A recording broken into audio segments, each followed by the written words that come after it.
ग्रस्त जीवन में और संत के जीवन में अंतर क्या है? जब कोई संत मार्ग पर लगना चाहते हैं और बचपन से लगते हैं, और जब वो भक्ति मार्ग पर लगना चाहते हैं तो पूर्व जन्मों से भक्ति लेकर के पैदा होते हैं,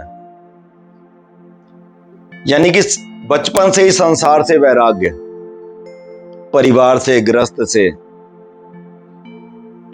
कोई लगाव नहीं ग्रस्त के प्रति, और बचपन से ही ग्रस्त का त्याग कर देते हैं। जब परमात्मा को पाने की इच्छा होती है तो उनका जीवन जैसे मर्जी व्यतीत हो, मुश्किलें और परिस्थितियां उनके जीवन में भी आती हैं, परंतु उस जीवन को वो नरकमयी नहीं मान पाते हैं। क्यों? क्योंकि वो उसको अकेले भोग रहे होते हैं, किसी की जिम्मेवारी नहीं होती साथ में। वहीं पर हम गृहस्थी के ऊपर आ जाते हैं। गृहस्थ का प्रत्येक व्यक्ति बचपन से लेकर और अपने बुढ़ापे तक 100 जिम्मेवारियां लेकर के रात को सोता है वो, और अगले दिन सुबह उठ करके उसे 4-5 जिम्मेवारियां हैं जो वो पूरी करनी होती हैं। फिर रात्रि को जब वो सोता है, फिर कुछ परिस्थितियां लेकर के साथ में सोता है, फिर अगले दिन निपटाता है, फिर परिस्थितियां लेकर के सोता है।